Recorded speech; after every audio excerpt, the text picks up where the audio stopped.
if you have put your wristband on like Bam Stoker did, you can take it off and we'll give you another one. But without further ado, please welcome to the stage CCP Hellmar.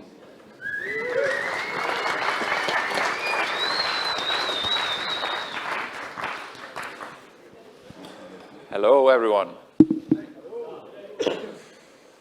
You've brought me to Australia.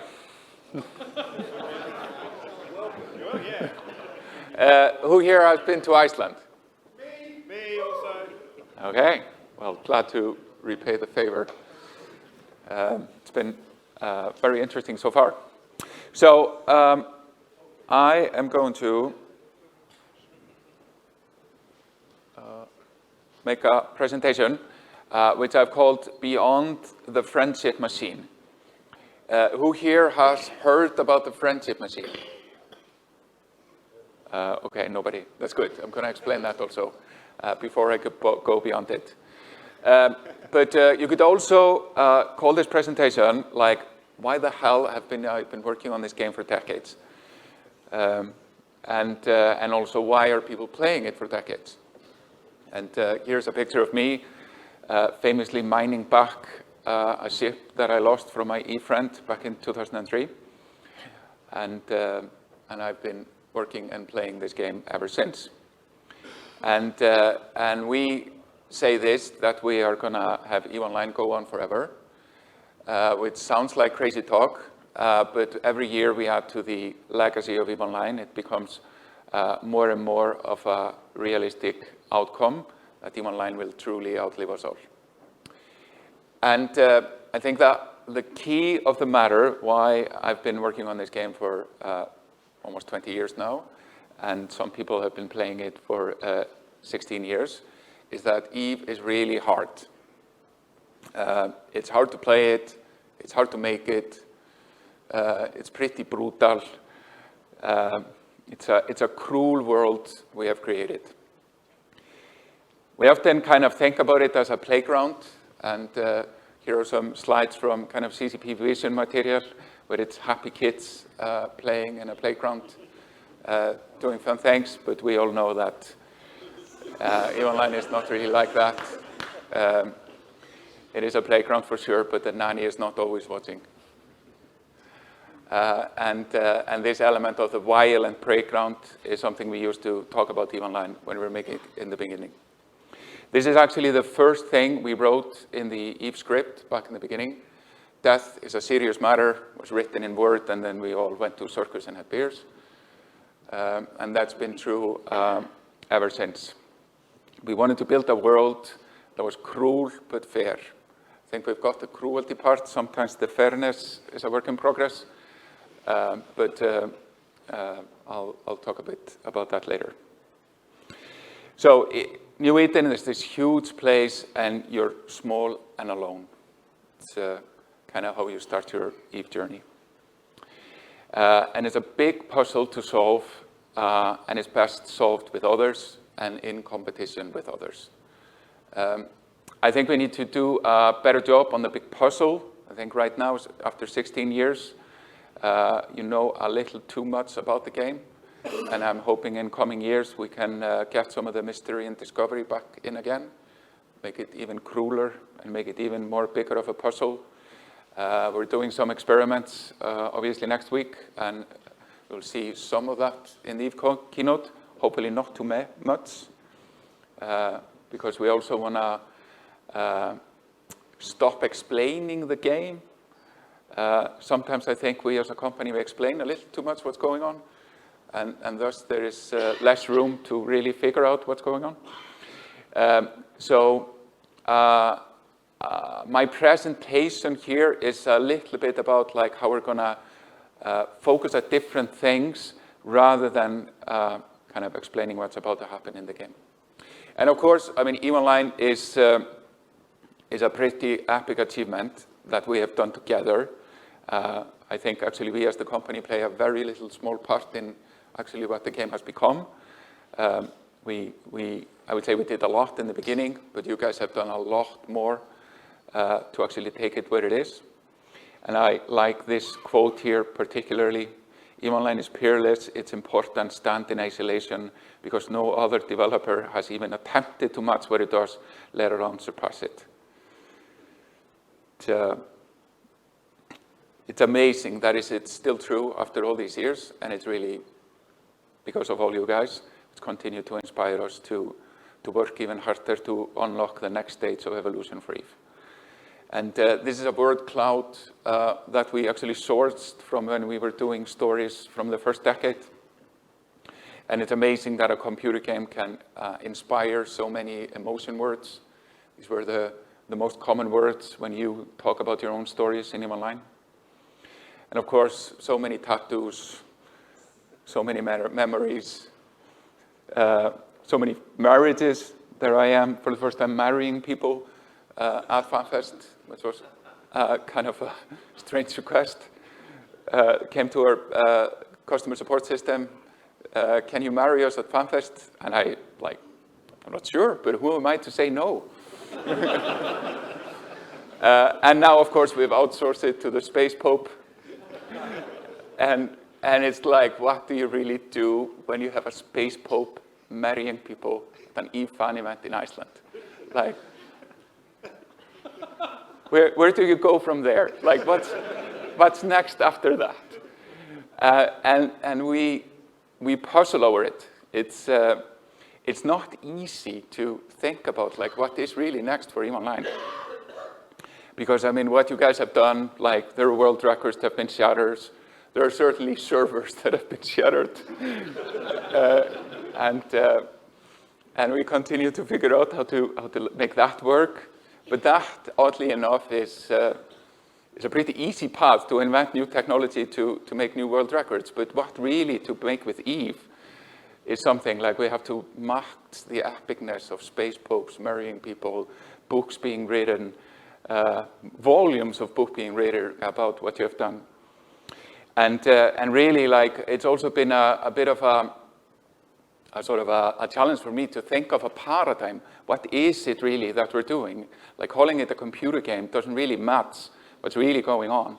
And the closest thing I've actually found is from the EVE script itself, is that this was one of the first words written about EVE Online. A city made of wood is built in the forest. A city made of stone is built in the mountains. But a city made of dreams is built in heaven. And that's kind of like what we're doing. We are like the mayor team of a city trying to make sure the plumbing work and there are no traffic jams. It's really all of you which have built the city itself. So in order to find out what to do next, like really do next with EVE, other than adding more spaceships and more cool stuff to play with in the playground, we have actually spent a lot of time over the past 2 years to dig into it, what really makes EVE tick. And out of that have come some pretty profound things, which makes, I think I can speak, everyone at CCP even more excited to make sure that EVE Online really goes on forever and outlives us all. And I can summarize it, is that EVE Online brings friends and skills to the people that really engage in it. And I'm gonna take you a little through that, and I would then love to have follow-on conversations throughout this event about some examples of from your own life, and well, first to whether you agree with the premise or not. So here we have CCP Ghost. He was actually talking about what we call the friendship machine at EVE Amsterdam. And as you guys showed in your show of hands, not many people have seen that talk, but I highly encourage you to watch the recording of his talk. He really goes deeper into it, but I've taken a few of his slides just to kind of introduce the concept to you. And CCP Ghost is a bit of an interesting character. Before he started working at CCP, he worked for the Special Prosecutor Office in Iceland. unpacking the financial meltdown of the Icelandic economy. So he spent many years interrogating bank workers about like what happened. And I met him at some point, and he has a very many other unique aspects to his life. So I just said to him, "You have to work at CCP. I don't know what you're going to do exactly, but we'll figure that out." And he started working on the MPE, did like some cool stuff there. And but I think this is exactly the reason why I thought he should not work at CCP, and he started. So I asked him about, I think it was 18 months ago. So we have a lot of people that play the game for decades, spent a lot of time and spent a lot of money on the game. I think I know why, but how about if you just go and ask them? And what he came back with is kind of within the umbrella of what we thought it was, but I think it is actually more profound than we ever could imagine. So I'm going to take you a little bit through that. Yeah, here's a picture from Eve Amsterdam, where we were very happy that a lot of people kind of agreed with what the findings show. So a lot of it has to do with this fact that EVE Online builds relationships. It builds various relationships. It can be friendships, it can be enemies, it can be pretty deep stuff. And contrary to what people think, they think that EVE Online is all about PvP and corporate scamming. It's actually a majority, or the biggest segment of EVE players, self-identify as helpers. So their core identity in the game is to help others. And we have actually found that people that identify themselves as helpers have the highest engagement. Like the most EVE players are the people that want to help others. And I think that's a little bit counter to at least the mainstream narrative about EVE Online. But when you think about such a cruel place as EVE Online, there certainly is a lot of opportunity to help people. And we have found through this research is that the most valuable thing we can do at CCP is to find more ways to connect people with each other. Because again, as I talked about in the beginning, the fact that the world is cruel, it's a big, massive puzzle. Coping with all the complexity and chaos and uncertainty of EVE Online is best done by connecting with others and overcoming those obstacles. And what did we learn? And here are some quotes from this study that we did, spent most of last year doing. So you develop social network. I'm flying with the same crew for 10 years. The reputation you develop, the stuff you build together, is not just a computer game. It's a world with a social network. It's a virtual world. I want to teach people what EVE is about, which is to find meaning in something like building relationships and finding connections. We became hardcore because we made social connections, not the other way around. Leader of an aggressive long-standing. And through all these studies, we found like a segment of players which belong to this helper segment, which we call our elite player profile. So people in this profile play about average 4.4 hours a day. Average tenure is 7.1 year. And the number of alt accounts is 13. Yeah, exactly. Thank you for your business. It helps a lot. If we could get it up to 20, it would be great.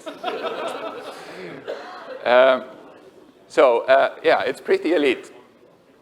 And what characterizes them, or should I say you, and connections are absolutely the key element of why people end up in this elite segment. I always want to be indispensable to my corp. After I started connecting with players, I started building out and expand my network up to 13. It wasn't until I joined the corp that things really clicked. I think that's true for most players. When that corp quit, for example, I quit the game, but I came back eventually and for the new corp. The first time I realized this game was for me and I would stick around was when a group depended on me for important tasks.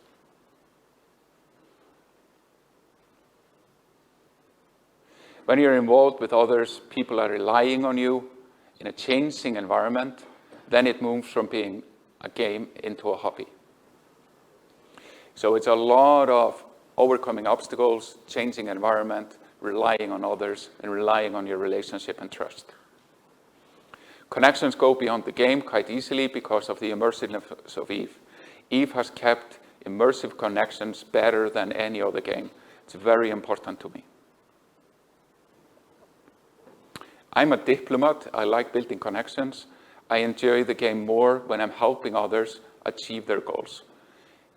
EVE lets you play the game that way. So our elite players' characteristics are they're helpers, commentators, and reliable, and willing to put in hard work. And again, EVE is hard. Extremely resilient. And we have found through these studies, like EVE increases resilience in people. And resilience is an extremely marketable skill in the world today. Goal-oriented. We have so many former EVE players at CCP, and that's obviously no chance occurrence. This is exactly what you want to find in people when you're hiring them into companies, whether it's EVE companies or real companies. Reoccurring themes. They have experienced deep emotional events in the game, but the negative ones are key shapers early on. Like death is a serious matter. The first thing we wrote in the EVE script turns out to be the thing that actually makes the game what it is today.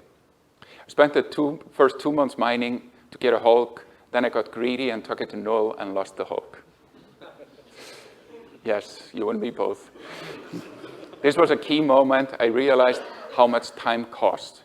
This gave me the drive and dedication, and I decided I have to learn more so I don't make these same mistakes again.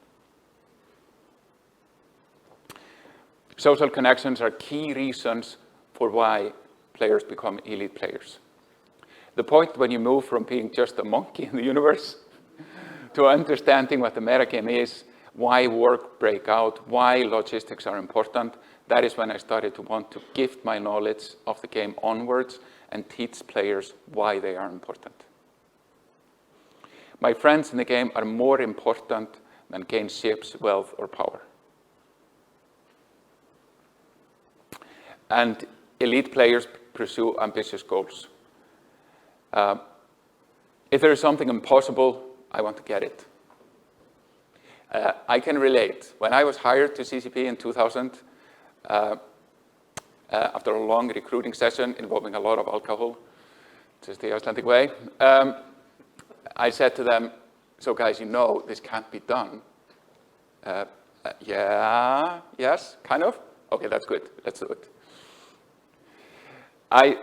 What started my drive in the game was when I saw the top reward on the Kaldari LP store, which was a Raven ship, and I decided I wanted to get it.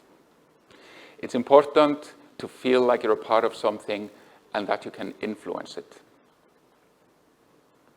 Players are resilient. I like the smack in the face complexity of the game. For sure. And elite players are, of course, in player-run corps. I don't think that surprises anyone. And this is the reason why EVE Online is still alive and thriving as it is because of this aspect of EVE Online. And by us understanding it much more deeper, understanding the pathways of how people become entangled in the friendship machine, is something we will be strengthening a lot more going forward to make the game even harder on some level, not in the beginning though. I'll talk a little bit about that. It's maybe a little bit too difficult in the beginning, but certainly in the end. And find these ways to allow people to bond together to overcome the obstacles they either make for each other or the game makes on its own. But there are also some anti-patterns which we have found, which are tearing apart social networks that should be allowed to have more time to form together. And actually through this study is the reason why we did the changes to the word declaration system, is that we found there was an extreme amount of asymmetry between the people which were having way too little risk in bullying new players who were in the early stages of forming these kind of bonds. Because the challenge of growing EVE Online from beyond where we are now is that the complexity and challenges which are so good for long-term retention, they are causing the fact that EVE Online is kind of stuck at its current level because we're not able to get people quickly enough into this magical friendship machine. So we made this change. But now we're into this, what I call beyond the friendship machine.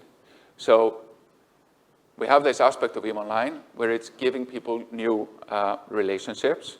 And if you read any study from the World Trade Organization or World Health Organization, that the number of relationships you have is the best future determinator of how long you live, how healthy you are, and how happy you are. So by compiling these two things together, we have found out that EVE makes people live longer, be healthier, and be happier. And I think that is pretty magical to have accidentally created something that is a true net positive in the world. But wait, there's more. That wasn't enough. So here we are to the friendship machine. So in 2009, we made this video called The Butterfly Effect, which kind of goes about like every little detail of this universe, every decision can have repercussions throughout the universe of EVE Online. And if you live in Iceland, which is also a cruel but fair, dangerous place, you know, like a lot of the difficulties in your environment, they build enormous amount of survival mechanisms in yourself. And because we made the EVE Online world cruel but fair, and as we saw in the study before, EVE players are extremely resilient. It has a lot to do with the chaos of the universe that is EVE Online, both in a social dimension, but also in a game dimension. And there are these elements we use as guidance. There are like 4 key motivations for yourself to be happy about doing something that you want to spend your time on. And a lot of it has to do with the 2 bottom elements, mastery and autonomy. So obviously, extrinsic motivation in EVE Online is mostly just done in a classical economic sense. You want to have more ISK. Purpose comes a lot through the friendship machine. But mastery and autonomy, EVE Online creates an extreme amount of mastery and autonomy because the world is so chaotic, harsh, cruel, and chaotic that you have to build self-reliancy in yourself to be able to cope with it. And I actually recruited a social media listening company earlier this year, and they had an artificial intelligence robot wade through everything on the internet that has been written about EVE Online, Reddit included. I feel dearly for the poor social media robot that had to read all that. And I asked them to see if EVE players were talking about online, whether EVE had made them stronger as people. And the verdict came back that this is very much true. So can Eve prepare you for real-world business success? So this is actually an email I got, I think in February this year, where an Eve player had funded his own company in Canada and was having amazing success. And he mapped out for us how the skills he learned in Eve Online made him successful with running his company in Canada. So recruitment for corporations is like outbound sales. Corp members, customer trusting you. Trade hubs, Amazon, major North America retailers like Best Buy and Staple. And I'm gonna not read it all. But he basically kind of laid out the path on how he got his company to $8 million in revenue at an 87% profitability ratio because Eve Online taught him how to do it. And we have many, many stories like this. Yeah, he made $400,000 in profit last year. I think that's pretty epic. You play a computer game and you go for world domination. And here are some of the quotes we found. In a few hours, I will find if I manage to leverage my shitposting and faction development protocol skills into leadership of the National Portfolio Australia.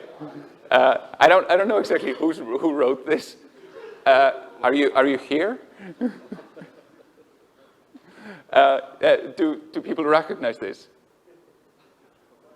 No? Okay. Well, it's out on the internet. Eve made the economy classics I took in college immediately real to me and gave me an outlet to practice skills and theories I was learning. Even if you don't get into industry or trading, concepts like ROI and opportunity cost will serve you well in staying in the black when it comes to exploration and PvP. So, great many examples of Eve Online preparing people and giving skills because the world is hard and chaotic and relies on bonding together with others, trains you for success in reality as well. And so here's some of the science we're coming up with as a consequence of this. So I like using the Maslow hierarchy of needs as a kind of a roadmap on how we map all these insights which we've come to learn about the game. And basically, kind of the Maslow hierarchy of needs is divided into these kind of two halves. One of it is safety, fairness, love, and belonging. And the second part is self-esteem and self-actualization. I actually don't like how the Maslow hierarchy of needs has been turned into a pyramid. It's actually Maslow himself didn't phrase it like that. So it makes somehow one more important than the other. But these things very much build together. Like you can build yourself and your skill set through Eve Online. And it gives you friends, and these things, they intertwine and they rotate around each other. Eva helped me get ahead in my professional life. My best bros helped me when I was down. Like, this is kind of the yin and yang. Like, your support network and your skill set makes you overcome obstacles. Overcoming obstacles and becoming stronger gives you a skill set that allows you to dominate any aspect of human life. And this is some of the roadmap I'm hoping we'll be able to even strengthen by making the game harder and finding even more ways to connect people into the social network of Eve Online. So here are some of the maps of skills we have found out through the social media listening robot that crowdsource all the internet. A lot of it matches into the emotional cloud word we got from Eve the second decade I showed in the beginning. Trust, loyalty, curiosity, leadership, management, openness, ownership, authority, skepticism. Shocking, Eve Online trains skepticism. People skill, politics, networking, dealing with consequences, language skills, getting back up, factional warfare, propaganda skills, programming, Excel skills. Yeah, there was actually a player that asked me last night, so Hilmar, what do you think when people call it excellent space? I think it's awesome. Like, It prepares you for life. Believe me, I run a company. Spreadsheets run the world. Just like the real world is run on spreadsheets, online is run on spreadsheets. And we have found this interesting element that when you belong to two worlds, the e-world and reality, it doubly trains you. And having this schism of having two separate personas makes you learn even faster. Yep, my job is going well. I've been here since Jan 11, selected as a tech lead for a $500,000 project in Saudi Arabia, in West Palm Beach tonight, setting up a date with a beautiful director of Discovery Channel. Bought my dream car, sweet house on the lake because of Eve. You wouldn't imagine what it does, something like this, after having toiled on this game for 2 decades. It's like, yes, it is a good thing. The spreadsheet simulator. Like a lot of quotes about Eve players learning Excel skills and thus be able to land amazing jobs or be the Excel wizard.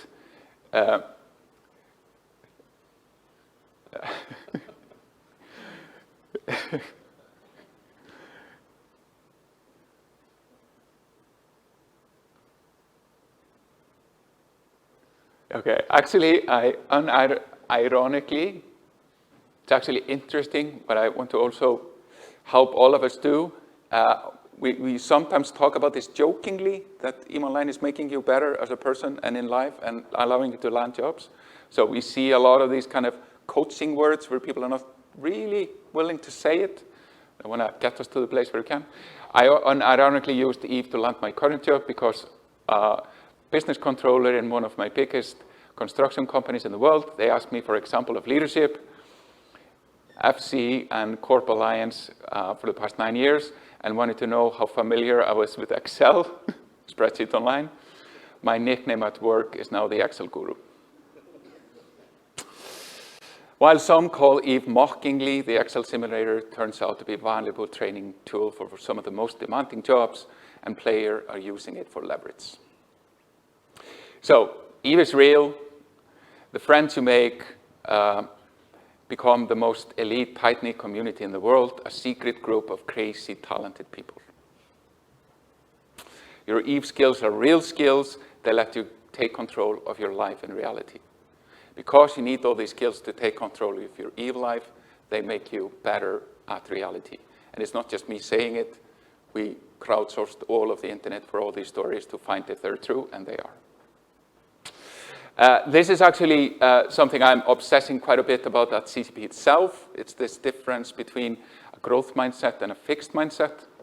And I think Eve is an excellent training ground in failure is an opportunity to grow.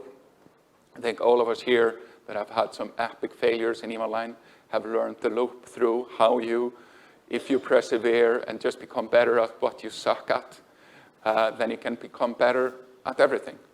And there are two distinct views on this. Some people believe that you're born in a static way. You're either born smart or you're born dumb. I'm very much not a believer in that. I've seen so many examples of people that you might think were not smart, but either become smart or were just really smart. They just didn't have a great way to express it. And Eve Online really nurtures this growth mindset. I can learn to do anything I want. Challenges help me grow. My effort and attitude determine my abilities. Feedback is constructive. I like to try new things. I'm inspired by the success of others. And here is just kind of even more of an inventory of all the skills. I'm not going to read all of them, but you can screen grab it and read it as we go on. So Eve Online really gives you friends and skills.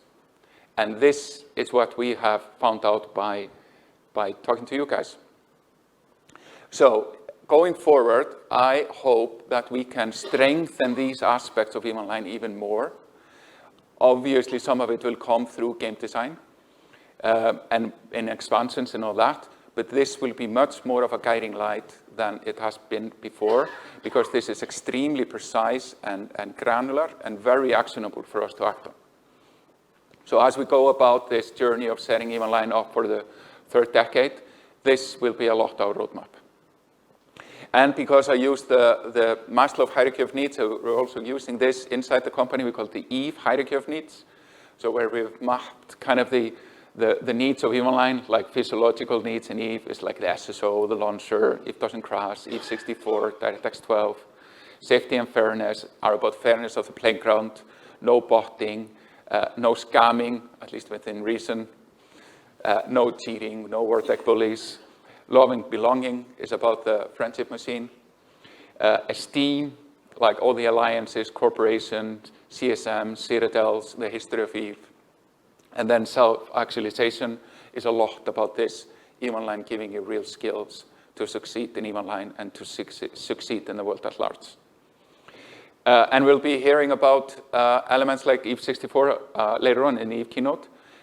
So you will be seeing us doing a lot more sort of this deep, fundamental sort of tech strengthening of EVE Online to really kind of set up stronger foundations for EVE Online for it to go on for decades to come. Because even though we have always found EVE very important, having all this profound insight that EVE Online is a net benefit to the world gives us even more ambition to take it even further. Like, it's not just us playing. It's not just important because it's important for CCP and I'm running CCP. It's important because it's important. So you will see a lot more from us on this front to do this kind of deeper, more investment in these foundations would make any sense for us to do unless we're going to have this go on forever. You will also see us do more of these kind of elements where we did a 10,000 person fleet fight experiment around TDC. This will take more years to harvest out, to unlock the potential for this into EVE, but we will continue to do this kind of advanced R&D, and I would love if you can come and help us doing this, just like you did at TDC, and just like you've helped us bang on the 64-bit version. It really helps us find ways to have EVE Online go on forever. This is kind of the focus area for CCP today. So while all these things about the friendship machine, EVE is hard, it's cruel, but fair, all these elements are really important for the long-term retention of EVE Online. EVE Online is really held back by the first 7 days. We have often showed this element with pride, that this is the learning curve of EVE Online. This was maybe cool in 2003. It's just not working in 2019. Like, the world has moved on many cycles, and also what not many EVE players realize, or not even EVE developers, is that the game is extremely a lot more complicated now in 2019 than it was in 2003. In 2003, we had like 30 spaceships, and you have to pick one of 30. Now we have 300 spaceships. Now we have so many features and dimensions which are still cluttering the UI. So the EVE has gotten harder and harder and harder as the year has progressed because of the complexity has increased and the optionality has increased, and people's patience for complexity in the beginning has gone in lower and lower and lower.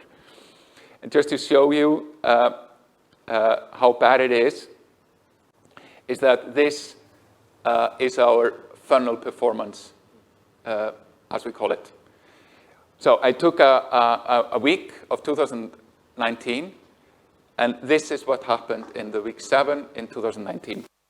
So we got 25,000 people to register to EVE Online for the first time, which I think is a lot more than people think. I think often people think EVE is a static thing. There's a player base. It's just playing EVE Online.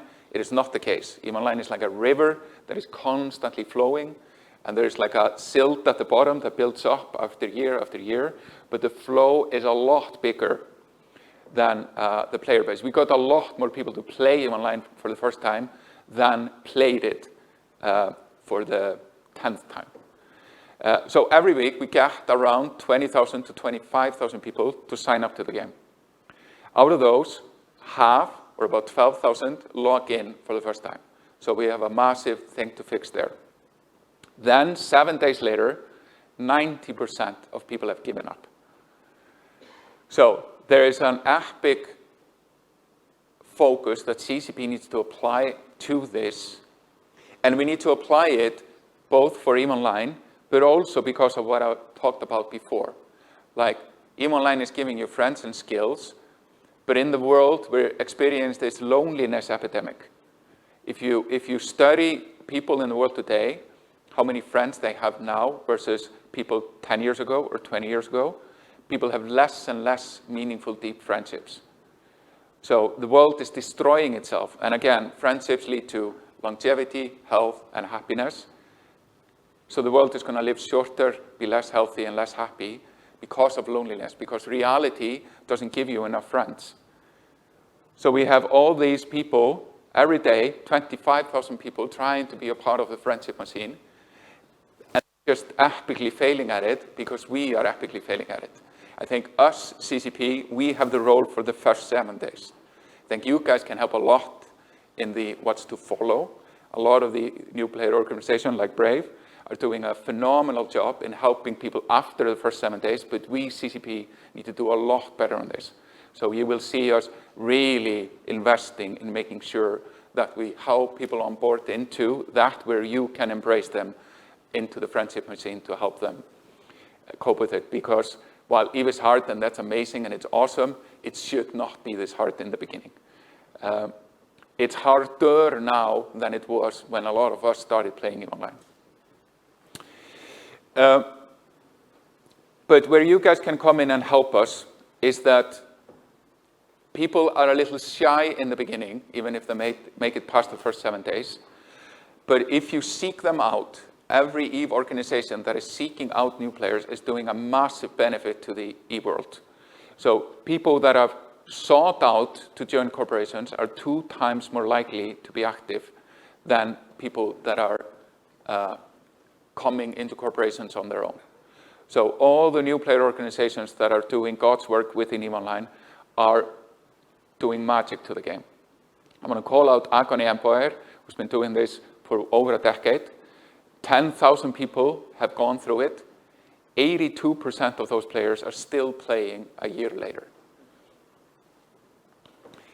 EVE Online is alive and thriving because of this effort. Like nothing that CCP does has this level of retention power compared to what new player organizations do in EVE. Like nothing comes close. We will be doing things like the Fleet Finder to help with this. I've seen the Excel sheets and the madness that people do to organize new player fleets, and we will invest in areas to make it easier. But please continue to do this. This is helping massively. Try to get them to die with us. That's the key operative. Death is serious. It's a serious matter. Devastating loss is really like, we now call it the magic moment. Like the moment you lose your first spaceship is the moment where either you have enough understanding of why it happened, or you have the social network to help you through it, then you play forever. If you don't, you immediately quit and never come back. Understanding why it happened, a ray of hope that you can respond and get back on your feet and get revenge, and social support during the magic moment. That is what makes an elite EVE player. And we use this kind of social interaction theory. This is actually borrowed from the CIA, believe it or not. So to make friendship, then it is proximity, frequency, duration, and intensity.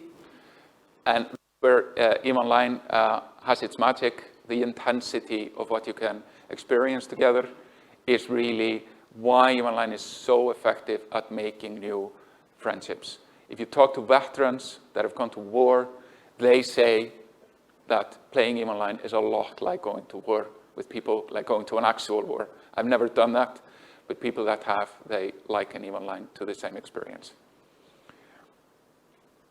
And making friendships, we recently made new friends in South Korea. I was there before I came here. And we are also making these kind of changes because we want to take a lot more long-term outlook on EVE Online. It's actually, if you study all nations of the world, the Koreans have the most long-term outlook of any nation. So that's why we partnered up with Koreans. It's also what is allowing me to come here. I was in the neighborhood, even if it takes 10 hours. Come here from Korea. And I believe that all these changes we will be doing this year, based on this research and these kind of new insights about EVE Online, will truly unlock the next stage of evolution for EVE Online, allow it to go on forever. And then I hope to see you all at FanFest next year. We're bringing it back to Iceland, 2nd to 4th of April, 2020. Thank you.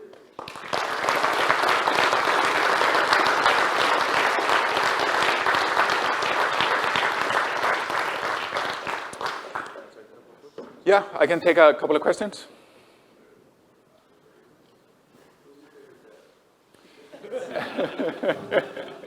It might be you, but let's see. You're kind of new. We can probably take 4 or 5 questions if you just want to come down to the back here, and I'll give you a microphone. Oh, we've got more than one. Nobody wants to ask Hilmar a question. He's not that scary. I was very comprehensive. Hey, Raman Karologic. Your elite player base, what percentage of the overall player population is the elites? So for the study, we studied the top 1%. But it's a grading scale. But the study was done by finding people that have spent the most amount of time in EVE, like actual time, not just staying logged in. And we took the 1% of that player base, and that is the foundation of the study. How many EVE players rate on this criteria? We have not done that sort of extrapolation from these core results. Hello. Hello. So in today's gaming world, it's not all PCs and it's not all consoles. Mobile plays a huge role, and definitely the shooter world, the battle royale world is huge.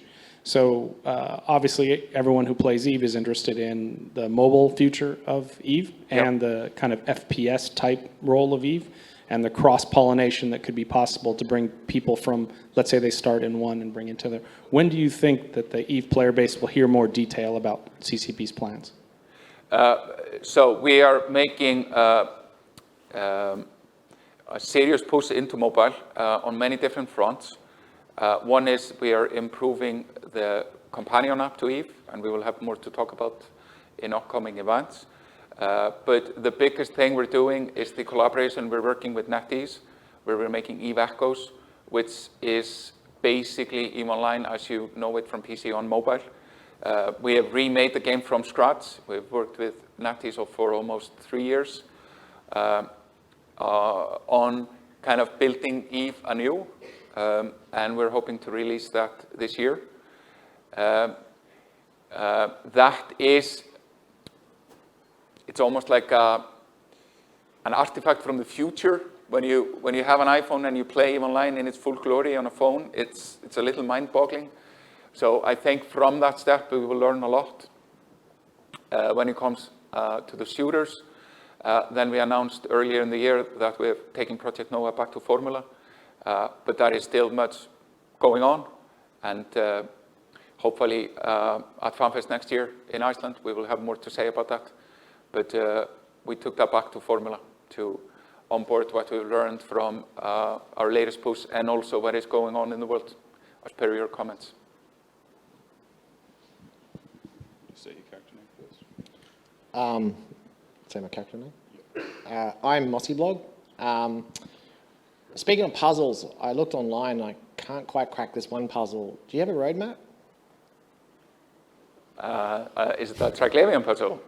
So in terms of like the roadmap for the next year, because I know that in the past you always had a really good roadmap online, but Yeah. we kind of hit this point now where we're saying what's happening, like what's going for, what does the next N number of cycles look like, and how can we get behind that? Yeah. So there is a bit of a trap we set every time we're making these roadmaps and 3-year versions and all that. I've now been managing EVE development directly and indirectly for years. And a lot of it comes, we're making these roadmaps to present them at events like this. Then if you look at our success rate on delivering on roadmaps, is actually not very high. So the roadmap starts to become entertainment in and of themselves. So I want to unwind a little bit this constant need for hours to make roadmaps, to make PowerPoints, to present at the event, because it also takes the mystery away from the universe. When we put ourselves in the posture of being developers working on a game with this roadmap, we're explaining way too much what's going on, and it just takes the excitement away. So it's a bit of a tricky balance to manage how much ambition we have for EvenLine. But I want to get more to like actually delivery value into the game to allow you to discover rather than be selling you on roadmaps and what's to come. And I know it's going to take some while for us to figure that out because the act of making roadmaps, making them at events, and then delivering on those are just a common way to do this. But I want to calm that down a bit. We obviously have our own roadmap internally, but I would rather have our work speak for itself through delivery in the game. All right, Space Friends, thank you very much, CCP Hellmar. Thank you. We will be taking a quick break after this. Thank you. Thank you.